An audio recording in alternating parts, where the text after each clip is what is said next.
talking baseball. We're talking Lockout, Hall of Fame, all that good stuff. I'm Brett.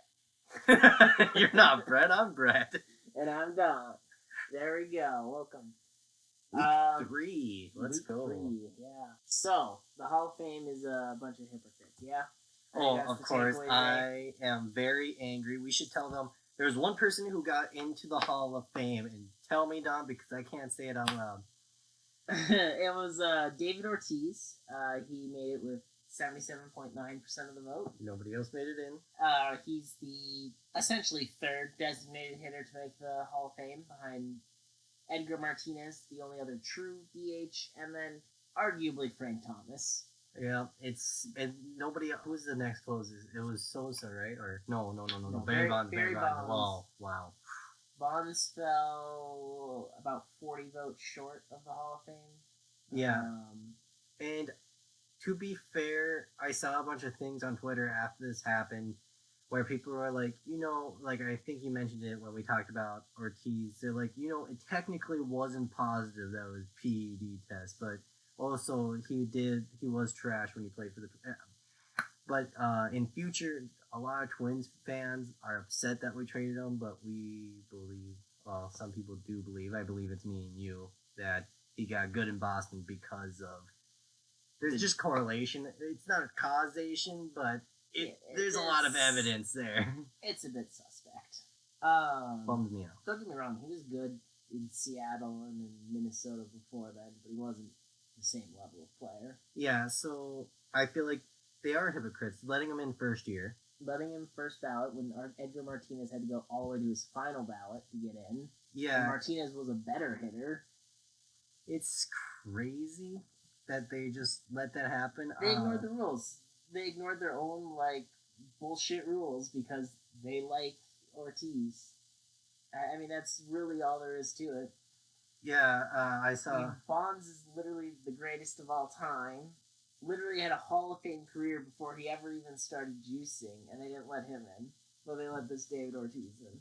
Yeah, the tweet I talked to you about before this, where they listed off everybody else who were considered great players, but they were kind of jerks in real life, apparently. Yeah. But, David Ortiz, they liked him. He was a likable dude. So, and then he gets in first ballot where everybody else didn't. So, moral of the story, kids. Do roids and be nice. Yeah. Wait. Don't hit your wife. Yeah. Do not take any of those. Well, actually, don't hit your wife is a very important thing. By the way, you want to know an interesting tidbit about everyone else's vote totals here? What's that? That pretty much all of your big name guys, when the anonymous votes got added alongside of the public votes beforehand, right? All of their percentages went down. One exception. What's that? Omar Vizquel, the guy who, beat his wife, last summer. Oh. He's the only guy who went up, actually. I don't He understand. went from, about 10% of the public votes to about, 24% total. I don't know how this voting goes down. I mean, I showed you that email from the voter from San Diego. Which one was that one again? He's a 90-year-old man. Somebody sent him an email asking how he could submit a blank ballot with the people on the ballot. And he specifically pointed out how he hadn't voted for Jeter back when Jeter was on the ballot, right? And the dude responded to his email with, well, Jeter's not been on the ballot yet. He has to be retired for 5 years. Completely ignoring the fact that Jeter was a first ballot Hall of Famer who, by the way, only was missing one vote from being unanimous. It was that guy. Yeah. One dude not reading the fucking ballot is why he wasn't unanimous. That's just despicable. Yeah, that's Hall of Fame, nothing else. Well, the other sad thing was that Joe Nathan did not make the cut. Missed it by 3 votes. He's a top 20 reliever of all time, if not top 10. And he's not going to even get a shot because the Hall of Fame doesn't give a shit about relievers. I was already on the last stream about the Baseball Hall of Fame, but this last year bummed me out. Bummed me out indeed. Oh, Torrey Hunter just barely made it to keep on the ballot for next year. I hope he makes it. Torrey Hunter, my guy. I know that. Also, I feel a little bit bad for Carl Crawford and Jake Peavy getting no votes. I know. Like, you still have to get nominated by people who vote to put you on the ballot. Somebody nominated these guys and then they don't even get a vote? Like, what's that? That is actually a solid question. They just gave up. They're like, they got it on there. That's happy day. Like Prince Fielder and AJ Perinsky, right? It takes two people to nominate you, plus you had to play 10 years to get on the ballot, right? They both got 2 votes. Presumably the 2 people that nominated them, right? How did Crawford and Peavy not get a vote? That is actually a solid question. An answer that we will never know. Yeah, right. They really should make every single person's ballot public. Hold these writers accountable, because there's some just garbage takes on these ballots. Yeah, there are a lot of garbage takes. Yeah. But I'll turn it more over to you here as we kind of transition into talking about the MLB Lockout. Okay, so the lockout, that is crazy stuff that's going on. They met 2 times, I believe, this last, or was it 3? They've met a couple of times, yeah. Yeah, this last week and then multiple times before. And each single meeting, more progress. A lot of people are saying that it's starting to look up. It's still barely getting anywhere. They're starting to agree on a few things. At the very least, we're getting news out of it, which at least tells me that there's something being attempted. You know? Yeah, but there's a lot of concerns with people because pitchers and catchers are getting called up. Well, are supposed to. The keyword supposed to. Get called in mid-February. They said, I'm assuming February 15th, but they just said mid-February. They never really said a date that I could find easily. And then the spring training is supposed to start on the 26th of February. And a lot of people are concerned because even though there's progress being made, February starts in a few days coming from this podcast time. And that gives them less than a month to get that done. And a lot of people are like, are the players going to have enough time to condition before opening day, which is March 31st? The problem about not having time to condition, as we see in most sports, is that if a player doesn't warm up, lean into the full season, they can get injured easier, which could harm their season. So what are the topics? You have a list. We could talk about a few. Sure. It's interesting. When everything gets shut down like this, when you get locked out by the ownership, when you're willing to play on an old CBA, obviously, I mean, it's not like the players are angels in their own rights. I mean, they're millionaires wanting to be paid more like anyone else. I don't blame them for their position. And more importantly, I don't think we're going to lose an entire season of baseball, if only because some of these owners, their money comes from baseball, right? Yeah. They can't afford... They might be billionaires, but they really can't truly afford to be losing an entire season. I could see missing spring training, or at least a majority of it. I can see as much as a slightly shortened season instead of 162 games playing closer to 100. But I don't think you lose the entire season. Yeah, even that, for what progress we've been seeing, I almost think we're almost on track. Hopefully, unless something crazy. I don't know when they're going to meet again. I didn't see that.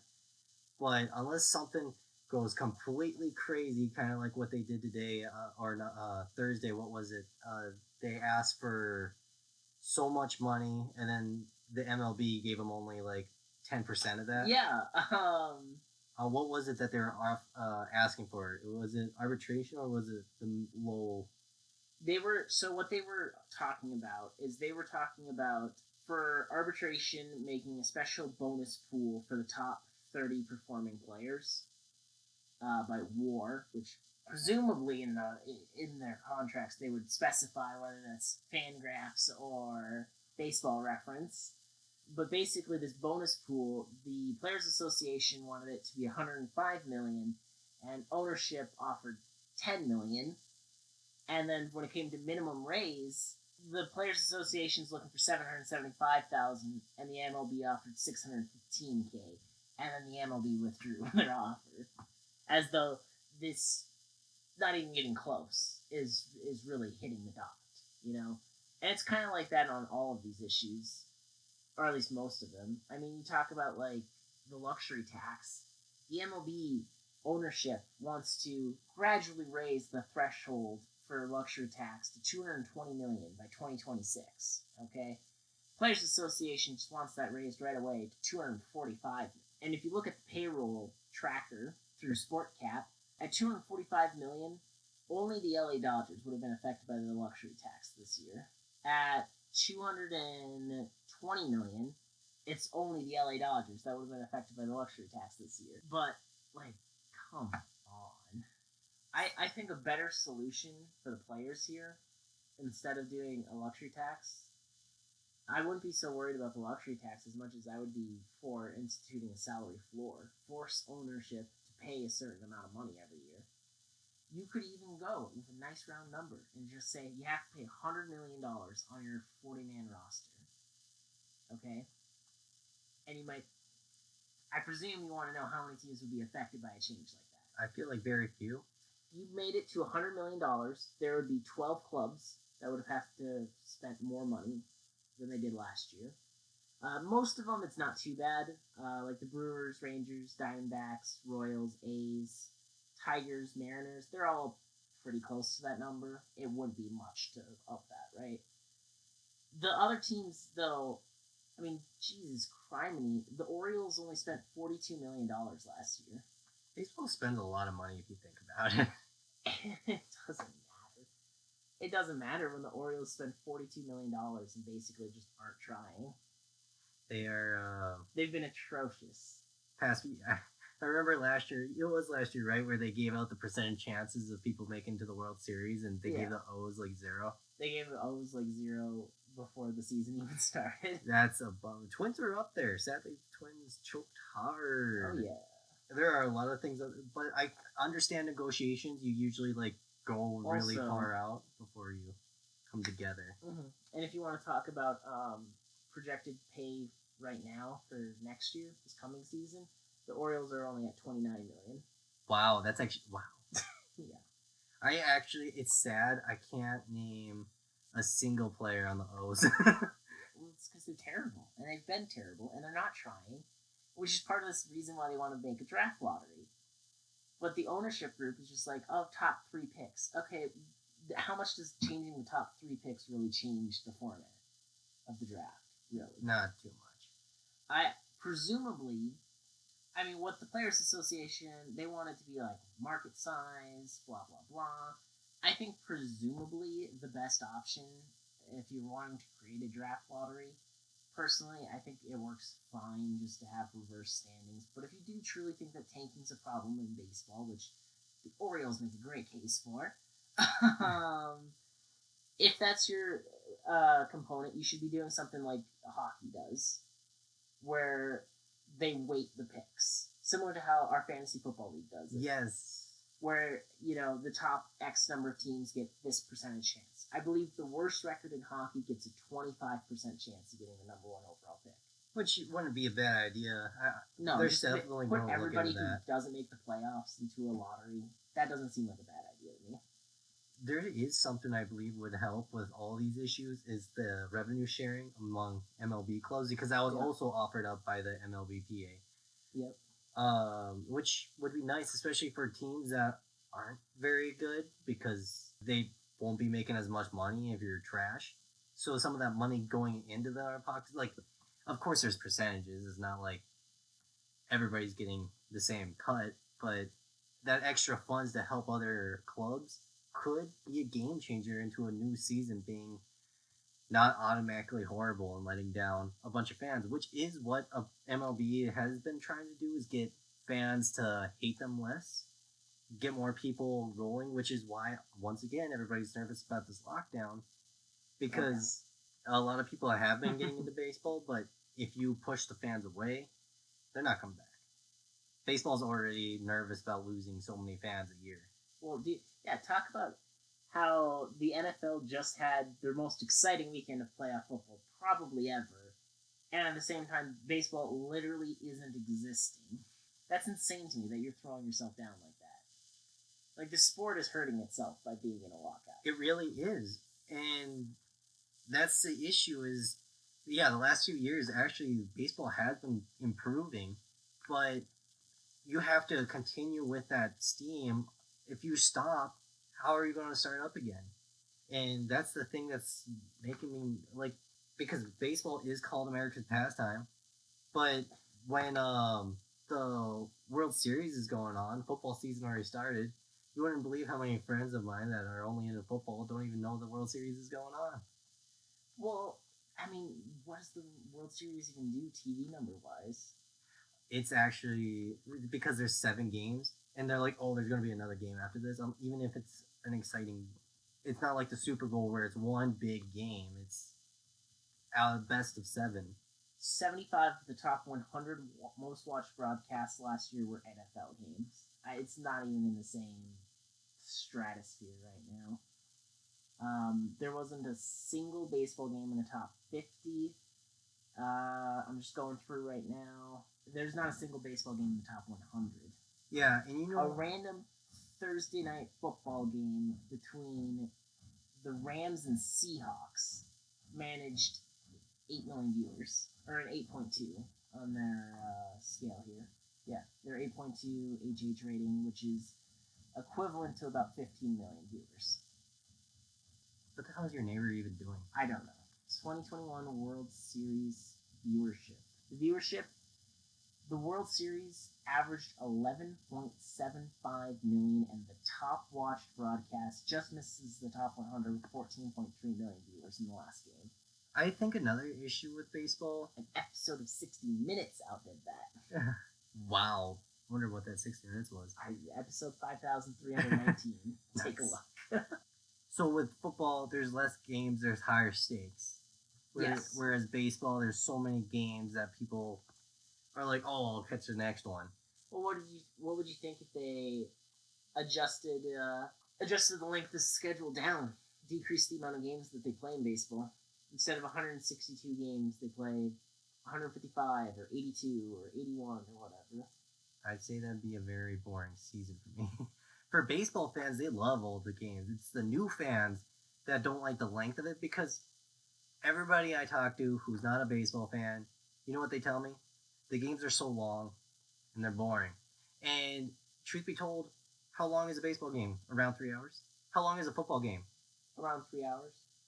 And the only difference is a bunch of people aren't running into each other every play. But can you tell me that a lot of stuff really happens in football? The guy runs ahead 2 yards and everybody freaks out. Somebody like hits the ball up in the air but gets caught out. Everybody's like, oh, nothing happened. Yeah. It's the different viewpoints of people. It's not exactly, and that's another thing that's an issue with baseball. And how does baseball fix that? Well, it's about increasing the time of play, and that's been something that Commissioner Manfred's tried to address with different changes he's made. I think one thing that Manfred's done that's pissed a lot of people off, besides his incompetence, is that he has meddled with how the game's played a lot. I mean, he tried to cut down overtime games by starting with a runner on second. Truth be told, I'm not a fan of that. I don't like it either. Maybe we should have a full episode of just shitting on Manfred. I'd be down for that. I'd be so happy to do that. Any baseball fan would understand with last season what happened with Manfred being Manfred. Yeah. Yeah, I feel like if any baseball fan listens to this, they'd be happy about that. Where were we with how we talked about how the fans are hurting with this lockout? We don't need more details, but that is what the lockout is doing with baseball right now. That's why it's a big deal. Yeah. It's because of the fans. It's because of all these other variables. But this lockout is not helping baseball's popularity in America. Like, other countries love baseball, but for some reason in America, it's not exactly the America's pastime as it used to be. I'm trying to find the sports viewership, like the average length of a game. Oh, okay. Yeah. I prefer baseball over football. I know you're more football over baseball. Yes. The average baseball game hit a new high during the 2020 season, hitting an average of about 3 hours and 8 minutes per game. The average NFL game currently runs about 3 hours and 12 minutes. Yeah, look at that. Yeah, they're about the same. But the NFL's just done a better job of keeping people entertained throughout. People entertained. Also, they've been creeping up in the NFL too. Over the last 20 years, it's gotten about 10 minutes longer. They're both very long games too, comparatively to like the NBA or the NHL. In terms of like ball or puck in play game action, according to 538 here, there's about 18 minutes of action in an NFL game, about 22 minutes of action in an MLB game, versus 49 minutes of action in an NBA game and 63 minutes of action in an NHL game. Well, like NHL is just different. You don't even need any real action. You just need a bunch of people running into each other, and the average length of those games is extremely lower. I mean, baseball and football both take around 3 hours. All right. Hockey takes about 2.5 hours, and the NBA takes about 2 hours. How long does boxing go for? I know boxing is a lot more exciting, but remember when we said it's like an hour, isn't it? It's a long while, yeah. I don't know if there's enough boxing matches that get televised nationally for us to get good data on that. But that's another thing I need to bring up is actually because a lot of boxing games end up being pay-per-view, so they don't have to deal with commercials. Yeah, but remember, I don't know if you know about this, but there's a big thing that the baseball community hates about baseball is the blackouts, where just the game and it's not available to people. And that's another thing that I wish was available, especially during the spring training, so we can watch a preseason game with football and watch the players like improve, trying different things. You can watch. There are no blackouts in the NFL. Yeah, and I feel like that's another thing that hurts the MLB. Yeah, NFL got rid of it like 10 years ago. And that's what the MLB should do, is get rid of that. They should. It's insane. We're in 2022. Have you seen the blackout map before for the MLB? I have. Iowa gets blacked out by like 4 different teams. It's so bad. And even if I wanted to watch the Twins spring training, most of their games is just on the radio. Truth be told, I don't want to listen to AM radio. True. Just give me the game, MLB. It's pretty bad. It is pretty gosh darn bad. I mean, yeah. I mean, the NFL and college football just dominate the ratings. Yeah, this lockout has shown how frustrated I am with baseball. Yeah.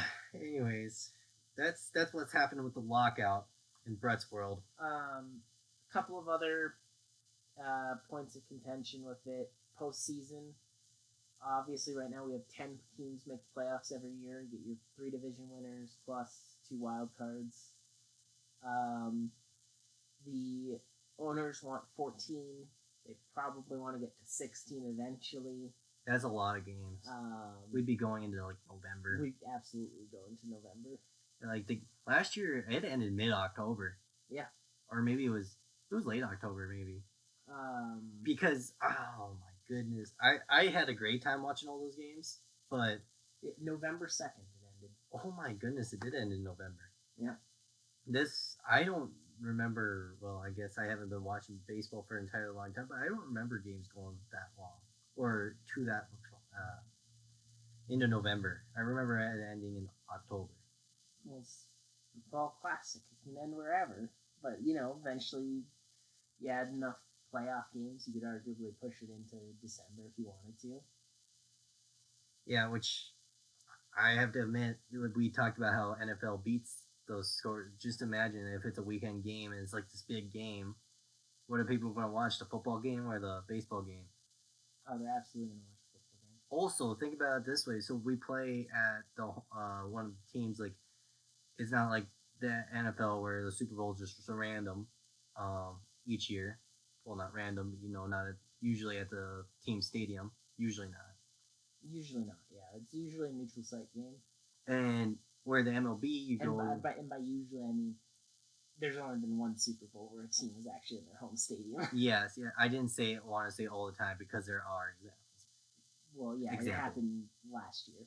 It was the first time. And having a home team in the North, like, imagine playing in Wrigley Field in December.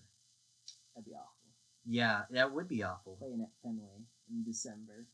Any northern stadium that's open in December would be awful. It would be awful. Hell, even playing in a place like San Francisco would get pretty cold. Yeah, but that'd still be... San Francisco gets cold for being a Western California city. Like, the Bay really chills it down there. Even during the summers, they're usually in the 60s. Oh, really? Yeah. Did not know that. It's... Yeah, so if you push it off too far, it starts... And baseball players will get cold. Yeah. Go ahead and add 2 new teams to baseball. That creates jobs. Because that's the argument about putting the DH in the NL. Have you heard that? Yeah. The whole argument to add a designated hitter to the National League, it'll create jobs. Well, not really. It's universal designated. Jobs. Yeah, universal designated hitter. It just moves the pitcher to stay on the bench while everybody's batting. It doesn't actually create jobs. You just have to bring up somebody else. You need a 40-man roster, right? No, I don't remember. It's a 25-man. 25-man. I was thinking football. 25 is your... Well, that's also not right. But 25 is like your main roster, and then you have like 40 people that can be in your like... Oh, there we go. There we go. That's what I was thinking of. All right, Don. Yeah. But what was I thinking of? Just gone. Oh, yeah. You said 2 new teams. I'm just going to ask you this straight up. Where would you put 2 new teams? I know where I put 2 new teams. You tell probably me. Portland and Nashville. Portland. Portland and Nashville. Portland. Yes. Portland. Portland's a pretty big city. I don't care, but Portland. Portland's in it. Where's the nearest baseball team? Seattle? Could be Seattle or go south as... Seattle. There's no Northern California team. I don't know where San Francisco's at, truth be told. Okay. Portland is... What's the size of Portland? Portland's got 650K with a metro population of 2.5 million. I'm just saying, would you really want to go to Portland for baseball? It's right next to Vancouver. You get all that Canadian usership plus your usership. Why not? That's not next to Canada. No, Vancouver's there's a city in Vancouver called... There's a city in Oregon called Vancouver. That's not fun. Wow. Wow. How about Vancouver? Would you put a team there? So if we expanded into Canada, Vancouver would be great. I want the Expos to return. That would be mine. Montreal. Let's go. I can't remember why that team failed, but I want a do-over. Because the Expos were just cool. And then the other one I would put just random. I would put up the United States. You know what I want? You know what states really, or actually, we could do 3 things. Okay? Just because I like chaos. Alaska. Garbage. Yeah. Why would be garbage? I know, but think of it. It's those states never get anything because they're so far out of the way. And the third place, since it's practically a state, Puerto Rico. There's a lot of people in Puerto Rico who love baseball. There's a lot of Puerto Ricans that play in baseball. Okay. Puerto Rico. Don't ask me a city in Puerto Rico because I actually don't know much about Puerto Rico. San Juan, probably. Sure. That's the capital. Okay, yeah. That's the only one I know. I do Puerto Rico. Yeah, no, I would definitely put a team in the South, like Nashville or Charlotte. And then I'd put a team out west, either like Portland or Salt Lake City. Montana. We'll put one in Billings. No reason at all. Just because. They could be called the Mountain Men. I know. The Montana Mountain Men? Yeah, because it's also really bad because they're in Billings. They're little, what is it called? The 3-digit shortening abbreviation? That's not right. It'd be MMM. We need more Midwesterners to like baseball, so we'll just slap them down in Montana, even though that's not even the Midwest, but it's like close enough. Do we really want a team in North Dakota? We couldn't financially afford one. Fargo could not withstand a team. Yeah. So, and also we have Minneapolis, so might as well just slap one down in Missoula. Rapid City. You would put one in Rapid City before Sioux Falls? I'd put one in South Dakota, period. Or in Montana. Yeah, that's fair. Anyways, we got off track. Yes, we did. I think that is a good place for the MLB lockout. A lot of things happened. We will see how the future A brings. lot of hurt feelings. Lots of hurt feelings. Final thoughts on the lockout. We'll probably miss a good chunk, if not all, of spring training and abbreviated season. Is my take. I'm gonna say we're gonna miss all the spring training because they're not gonna do spring training for 4 days. And if anything, a worst case scenario, it will be a few games late. Worst case scenario, but starting in April, at the latest. So it starts on March 31st. I'm gonna say at the worst, somewhere in April. Yeah, that sounds fair. That's worst case scenario, I say. But I'm gonna say we're gonna miss most or all the spring break because they're gonna have training, but it won't be spring training. Right. Yeah. I think that it's probably more likely to get a somewhat abbreviated season than not. But I don't know if I. It's been good progress. It's been good progress, but it's still becoming February soon, so we'll see. Yeah, we need more Mike Trout drawings. So. Mike Trout, let's go. Anyways, all right. The NFL playoffs, sadness, picks, cries, killing you. Yeah. We're 5-2 right now. Yeah, there was a lot of anger, tears. I had to leave Don's place because I was angry and I didn't want to say something I'd regret. Yes. And speaking of that loss, I do have a surprise for you. Oh, what is the surprise? It is a signed letter that says... No, but it is this guy for you. This guy! I'm horrible with numbers. Who is this guy? Oh, Jordy Nelson! Yeah. Thank you, Don. I got a Jordy Nelson jersey from Don. It's my second one.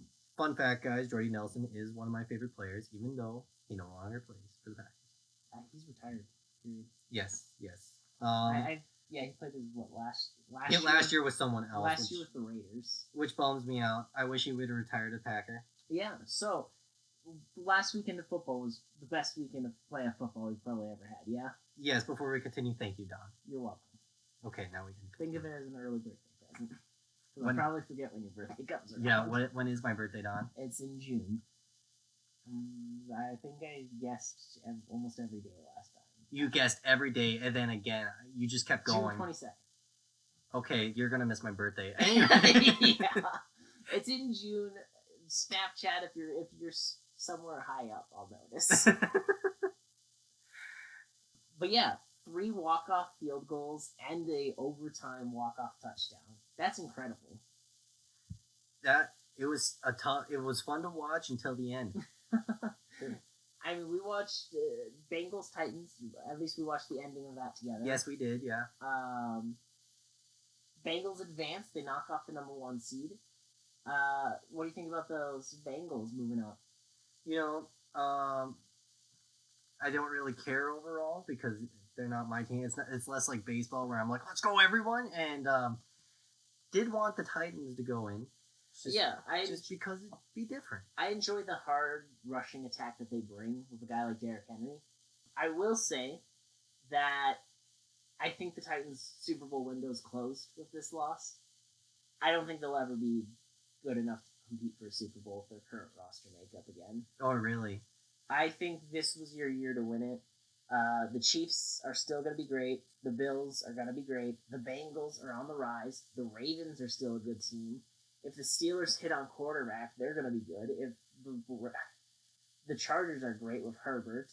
The Raiders, as long as they don't royally screw up this head coaching hire, they're going to be consistently in the conversation. The Broncos, if they land Rodgers, are an instant contender. There's too many good teams in the AFC for the Titans to really dominate at a Super Bowl level. Now, can they win their division? Yeah, because really it's a terrible Texans team, a terrible Jaguars team, a Colts team that likes to underperform when it gets tough. That is 100% true. R.I.P. Colts. So really it's just, I mean, the Titans will probably keep winning the division for the next couple of years, but they're not going to be a threat to win the Super Bowl. You don't think that they'll be a threat, like, maybe a year, because what are they losing, or is it just everyone else is improving? Everyone else is improving, and they're getting older. I see. So we'll see how they do next year, but probably not high expectations.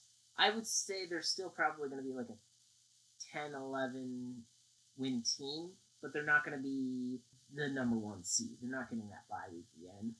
If you actually look at average age of the teams, the Titans are among the older rosters in the NFL right now, and they are the third oldest roster that made the playoffs this year. Fourth oldest roster that made the playoffs this year. But those teams that were older that made the playoffs over them, the Buccaneers, who, if Brady does retire, which seems like he is. That is news that we didn't. That just came out like right before we started this. Yeah, that he probably retired. Or maybe not, because Adam Schefter's fun personality. Fun personality. But they're going to get instantly younger with Brady's retirement. Gronk is going to retire if Brady retires. You know, Chris Godwin's going to leave in free agency. That defense is getting a bit older. The Bucs are definitely going to be more heading towards a rebuild than anything. The Cardinals. They're Cardinals. I'm not afraid of them. The Patriots are in the middle of a rebuild, and the 49ers. The 49ers, okay, fair enough. They're older, but I just feel better about their future. I don't know what to say. I don't know how I feel. So you think their quarterback's leaving, right? The Niners? Yeah. Probably. Jimmy G's probably going to be somewhere somewhere else. If he leaves, truth be told, I think they will improve. I think they'll be a better team without him. Yeah. Yeah. Packers should have beat them, except the special teams just blew. Yeah. That was the first game. We'll move on to that. We'll talk about 49ers Packers. That was the first time that a team had a blocked punt and a blocked field goal in the same game since 1988. It was just a weird game. Now that a week has passed, yeah. I am calmer. It's over. It's over. Yeah. It was a crazy game, and my brothers were there. They went there. Apparently, everybody in this field were standing the whole time. Not a single person sat, and they all froze. They were all cold. If nobody knows about Lambeau Field, it's bleachers. It's metal bleachers. It's not like special seating. It's metal bleachers. So if you sat down, you'd be cold anyway. So yeah, it's a classic stadium. It's a classic stadium. Even if you're not a Packers fan, I recommend going to a Packers game because it's different. It's so much fun, unless your team is against them and the Packers are winning. But it's still a lot of fun to get that energy from everybody else. I get that feeling from like most stadiums, but it's an old feeling stadium, kind of like if you ever go to an older baseball stadium or any older field, it's just the fans, the history, it just gives the sport energy, you know? Yes, I do. It's that energy that the older fan base has, kind of like Cubs. They've been around for over 100 years. Mm-hmm. And it's that history that makes the team that much better. Yes. It's interesting how much that they talked leading up to that game about how the cold weather at Lambeau Field is going to slow down teams and it's going to be a tough disadvantage. I don't know how much it matters in today's NFL that you play outdoors in the cold versus outdoors in sunny California. Because if you look at Lambeau Fields, before Brett Favre lost to Michael Vick's Falcons at Lambeau in 2003, the Packers were 11-0 all time at Lambeau Field during the playoffs. Since then, I don't have the exact number for you, but they've got a losing record there. And they've lost many times since. I don't know how much it matters anymore. I also feel like... Also, I loved Rodgers' comment about how everyone else slows down in the cold, but I don't. Yeah, I remember that. And then he just played average. He played mediocre football, if not outright bad. And we can't even blame, so for anybody who doesn't know, Lambeau Field is a heated, the field is heated. There's like a bunch of steam pipes underneath that heats the field. Yeah. So that it warms up. If you think about it, a lot of these players aren't originally from cold Wisconsin. Yeah. It's not like the old days where, like, the Packers in the 60s, yeah, they were getting people from California, like USC and whatnot, but they were probably doing most of their drafting and recruiting out of the Midwest. Yeah, and also, I feel as though, do you really think that they probably do practice in the cold, but don't you think that they probably have a lot more heating abilities to keep the players warm in the cold instead of, it's just bare out there? So Yeah. they're probably not as used to that as before. And I figured out that the most annoying thing that I've found in the Midwest, sure, we can handle the cold better than somebody from Southern California, but like, we're still humans.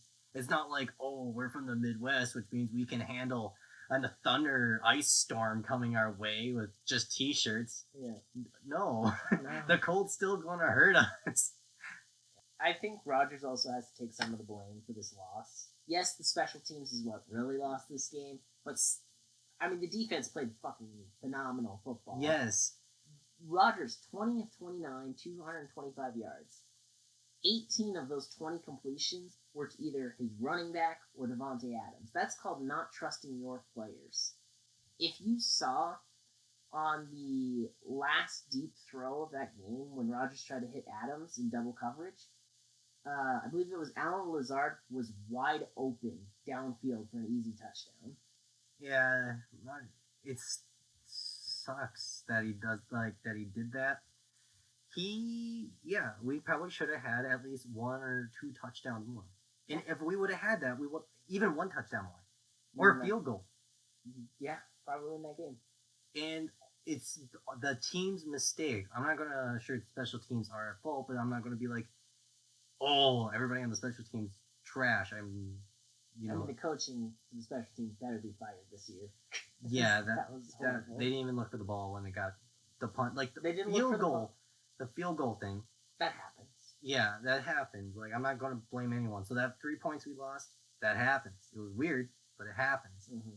The last punt, the long snapper got pushed back big time. No Packers players look for that ball. They didn't look up. They looked left and right. Right.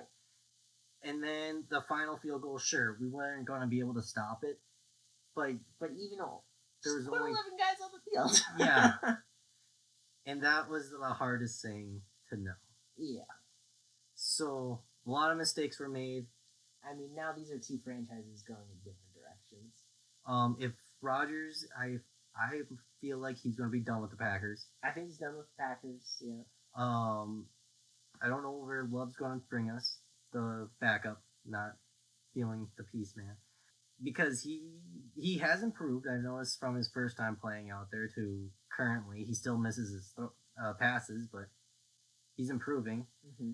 But is he going to be the next Aaron Rodgers? I don't think so. No, doubtful. Is he going to be the next one-time Super Bowl winning Hall of Fame quarterback?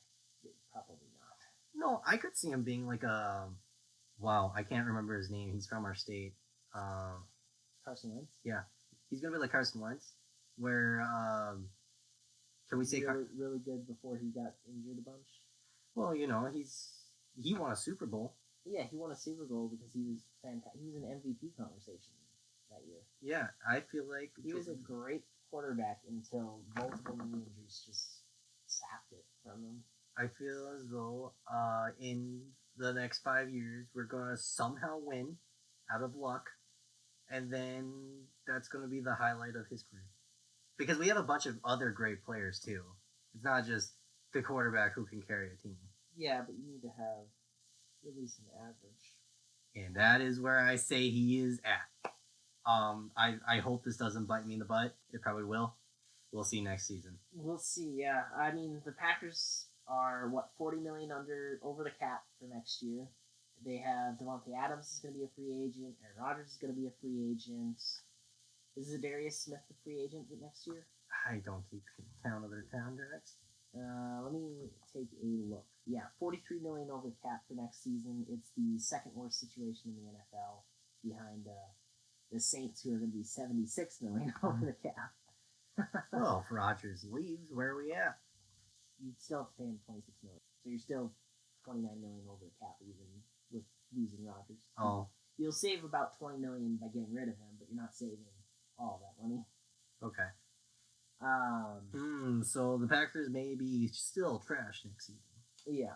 Plus, Oh. you have a bunch of dead cap guys, like for players who aren't even with the team anymore, and a bunch of up and coming free agents for the Packers. It might be a restructuring of a team. It's going to be a retooling. Yeah, we'll see how the Packers do next year. I will be impressed if anything comes out of it, but we'll see. Yeah, they'll be out. Devontae Adams is going to be gone. Robert Tonyan's done. Kevin King. Devondre Campbell. Lucas Patrick. Equanimous St. Brown. That's just a good name. Marquez Valdez-Scantling is going to be gone. Alan Lazard is going to be gone. Basically, your entire receiver room is going to be gone. Yeah. Might be just a throwaway year next year. Randall Cobb will be gone. We'll see how next year goes. Yeah. 49ers, on the other hand, are an improving team, especially if Trey Lance is a hit. Because I can't imagine Lance will be much worse than Jimmy is. Challenge accepted. All right. So, the third division, we'll just keep going down from when they happened. Because the next game after that was Rams-Bucks. Brady and Stafford in Tampa Bay. Were those both yours? You had the Rams, I had the Bucks. All right. So this was your win of the weekend. Let's go. Yeah, the Rams built a 27-3 lead, and in the fourth quarter, Tom Brady stormed back, got it tied up, and then multiple turnovers by both teams through fumbles and turnover. It was ugly but fantastic. And the Rams, Stafford on the sideline said, "We gotta reach in there and steal their fucking soul." And you know what? He hit a dagger to Cooper Kupp, the most underrated. He should be NFL MVP this year. If this league wasn't obsessed with quarterbacks, Cooper Kupp would be the MVP. He's my MVP. He's the first player, including regular season and postseason, he's the first player in NFL history to have over 2,000 yards receiving. Okay. That's insane. That is insane. And he's done it in the exact same amount of games that someone like Larry Fitzgerald or Jerry Rice had when they made the Super Bowls. What else is there? And then our final game of the week was Bills-Chiefs, which was insane final 2 minutes. Did you see the last 2 minutes? I sadly did not. I know. Let me paint you a little picture here, Brett. Chiefs, with I believe it was like a minute 31 left, the Chiefs score a touchdown to take the lead. Let me hit the box score actually. I'll give you the scoring recap. In the fourth quarter, with a minute 54 to play, Josh Allen hits Gabriel Davis for a 27-yard touchdown to give him a 3-point lead with a minute 54 left. Patrick Mahomes answers with a 64-yard touchdown to Tyreek Hill with a minute left. Chiefs take the lead. But we left too much time for Josh Allen. Josh Allen to Gabriel Davis for another touchdown. Bills take the lead with 13 seconds left. If you'll remember from Wildcard Weekend, that's the exact amount of time that was left on the clock when Dak Prescott ran up and lost the Cowboys the game against San Francisco. In 13 seconds, the Chiefs drove down and they hit a 49-yard field goal to send it to overtime. They then win the coin toss for overtime, and they go down there. Mahomes hits Kelsey to cap an 8-play, 75-yard drive, and the Chiefs win in overtime in what is instantly one of the greatest games of all time. Look at the win probability thing on ESPN. And just bolts up, down, Yeah. and then just that weird tail thing. It's insane. I mean, it was an incredible game. Gabriel Davis set the record for the most receiving yards in a playoff game. Or no, it was most receiving touchdowns in a playoff game. He had 4 receiving touchdowns, and they still lost. You left 13 seconds on the clock, and that was apparently too much time. Like, that's an incredible game. And it, once again, sparks the argument of the NFL changing their overtime rules, which probably should, but, these ones also work well enough, unpopular opinion. Well, I guess a bunch of people watch it. They don't care enough. The idea is that you should give both teams an opportunity. So I think the normal one that people talk about is adopting something similar to what college football does, where college football, if you don't know, they start on the 25-yard line, and then You either score a touchdown or field goal or nothing, and then it goes to the other team, and they start on the 25-yard line, and they have to match or beat it. Beat it, you win, you match, you go to another overtime. It goes on and on. I think they set I believe it was Penn State and Illinois, set the record this year for college football. They had 11 overtimes. Oh my goodness. Yeah. It'd be pretty interesting. It'd be pretty good. But I also don't mind just playing like another full period. I think that'd be totally acceptable. So that leaves us with our conference championship games heading out here. Whoop whoop. We'll have Bengals Chiefs. Chiefs, of course, trying to become the 4th team in NFL history to go to 3 straight Super Bowls. I have no idea how many others went there. Well, like in that times in a row. The Dolphins went 71-73. They won back-to-back in 72 and 73. The Bills went to 4 straight from 90 to 93. They lost all of them. Rough. Yes. The Patriots went to 3 straight between 2016 and 2018. They won in 16 and 18, but they lost in the middle. So that's an impressive feat that they're trying to accomplish. They also, just by making it here, have now gone to 4 consecutive conference championship games, which is also impressive in its own right. The Bengals, on the other hand, their win on Wildcard Weekend was their first playoff win since 1990, and this is their first conference championship appearance since 1988. Of course, 1988, they made it all the way to the Super Bowl, where they lost to Joe Montana and the 49ers. Joe Montana. Yep. Way back when. Obviously, I have the Chiefs, and no one has the Bengals in our picks. What are your thoughts on that game?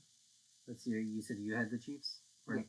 Okay, so then I'll have the Bengals. But as we said, we both said the Chiefs were going to make it to the Super Bowl. Yes. All right.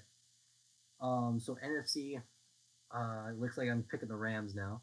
Yeah, and I've got the 49ers. My original pick, still alive. You called me dumb. You were like, that's a terrible pick, but all right. Yeah, it was. And some luck, just luck out of nowhere. I believed in San Francisco, and guess what? They're here. They're here. They're 8-0 over their last 8 matchups against the Rams.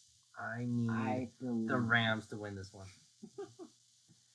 I believe in a Chiefs-49ers rematch. Let's see here. Who plays tonight, or do they both? No. They're both tomorrow. They're both tomorrow. Yes.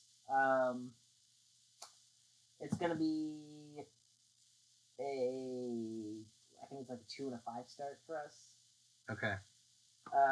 Obviously, Rams and 49ers. 49ers, 5 Super Bowl titles.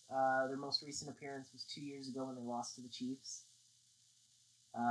We watched that one together. Yep. And then there was the Rams. They have 1 Super Bowl title. They won it in 1999. And the most recent appearance was 2018. We also watched that one together. Yep. We're going to have to watch the Super Bowl this year. We should invite everyone. Don't know where. Don't know when. February 13th.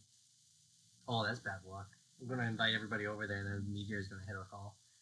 It's the day before Valentine's Day, too. You know, this is going to be an intense year. Like, there's going to be broken hearts. There's going to be... I don't care if you have a date the next day. If your team loses, worst day ever. Tell your date that. Say, I can't go out tonight. My true love lost. My true love lost. You know see how your date takes it. I'm just letting you know where you are on the scale. It goes sports, my family, my dog, my home, my vehicle, my friends, and then TV. My TV, my personal objects, myself, you. And you may ask, what are you better than? Below you are my exes. So at least you're better than that. See how that goes down with your significant other. Yeah, let us know. Let us know in the comments down below. Send us an email. I know you don't have an email for us, but that is fine. Like this on Apple Podcasts, guys. Yeah, let's go. Dating advice with Don and Brett. Both should be good games. We'll be doing a Super Bowl preview when we know who won. Yep, coming next week. Maybe, yeah. Coming next week. Yes, that will be the week after this is video. Podcast. podcast with the S. That's You know they can't see words, Don. Well, I mean, some people can. I can see words.